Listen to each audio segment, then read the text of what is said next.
Hello, everyone, and welcome to the 13th day of Christmas here on Off the Wall. My name is Sol, and today I'm going to be reviewing the second season of I Hate Christmas, or Odio Natale, an Italian show on Netflix.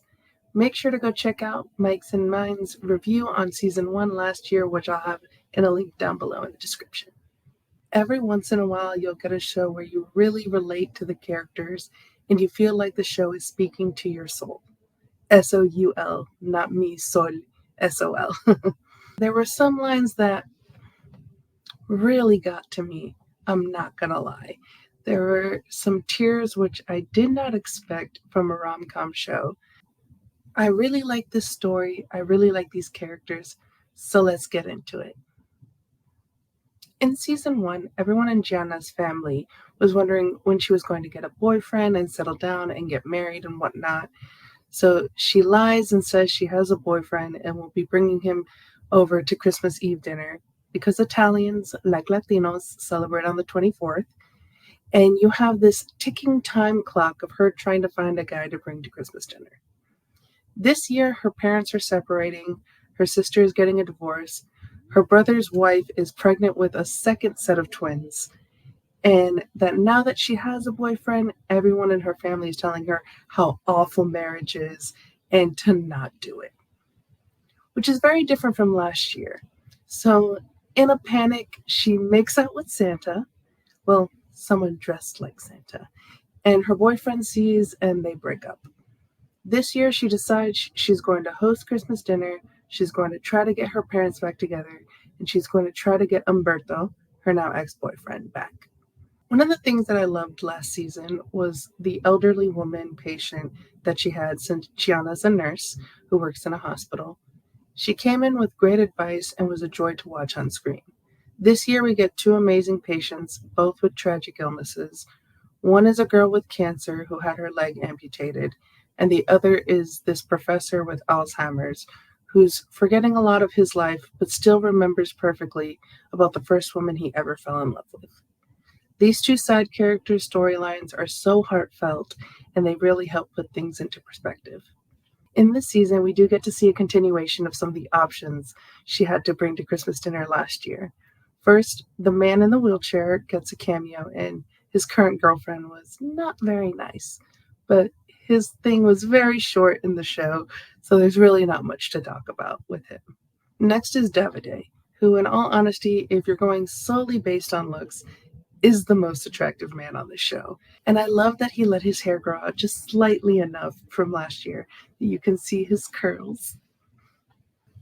Last season, Davide was the just barely legal, didn't know he was so young when they first hooked up, attractive man who gave Gianna a very good time, if you know what I mean. He was one of the only men Gianna actually opened up to last year, and they didn't end up together because he was going off to teach in Bali now that he graduated.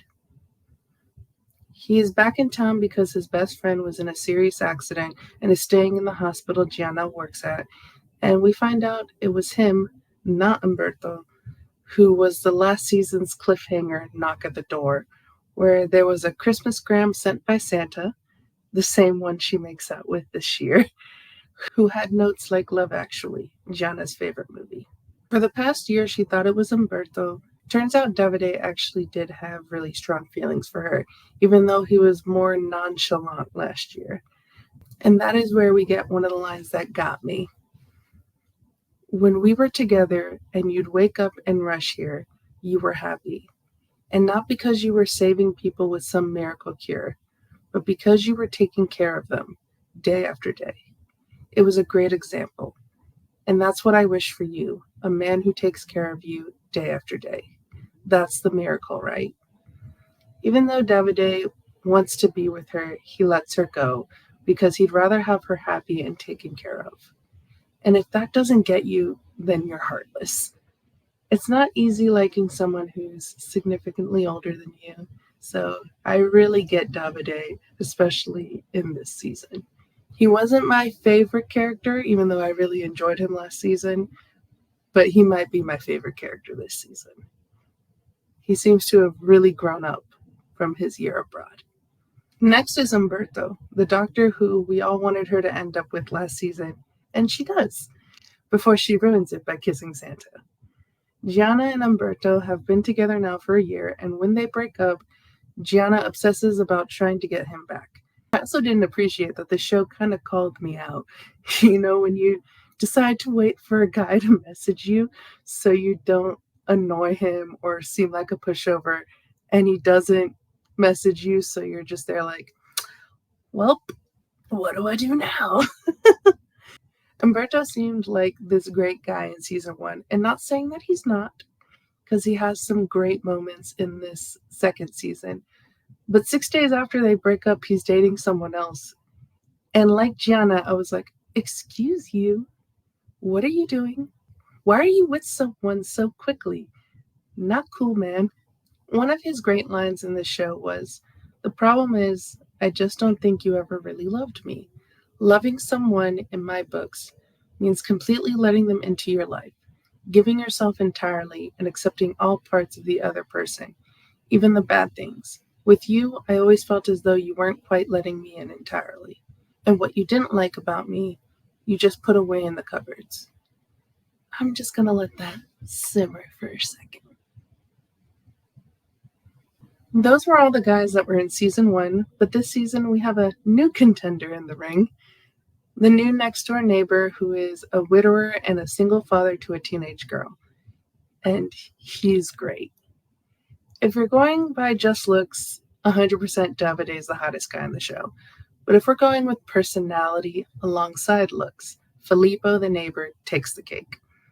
He becomes that friend that Gianna goes to for everything. He's that guy that Davide says he hopes would take care of Gianna day after day. The fact that he prepared the entirety of Christmas dinner for her because she was busy looking out and worrying about other people, that she comes home and sees everything is set and ready, even though he's not a part of the festivities. That was so sweet. He's also the type of guy who will challenge her and call her out on her bullshit, which is also great.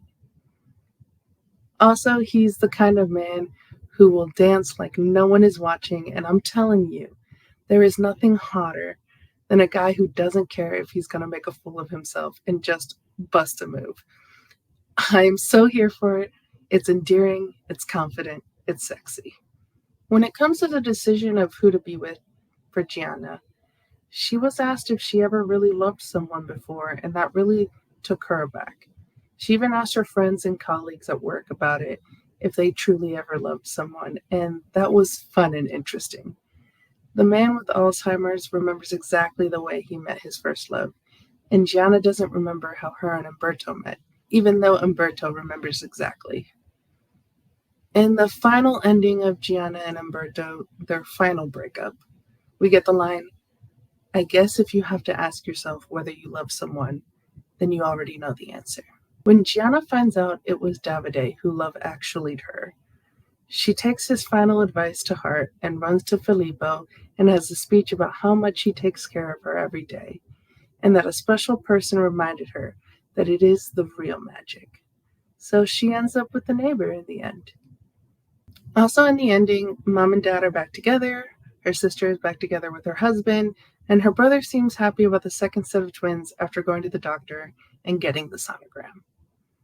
The side stories with all the characters are great and heartfelt, and there are definitely lessons to be learned from them. Also, seeing someone just be a damn good nurse on screen, a profession that I almost went into, is great, and shout out to all the nurses out there. Another line in this show that was just something I needed to hear right now was, you can't always fix things for other people, Gianna. If they're supposed to be fixed, they fix themselves on their own. The show is just one of those right time, right place to give the impact that it had on me. I legit both laughed and cried watching this show. So if you can't tell, I highly recommend it. Well, I'm Sol. This is the 13th day of 25 Days of Christmas here on Off the Wall. See you tomorrow.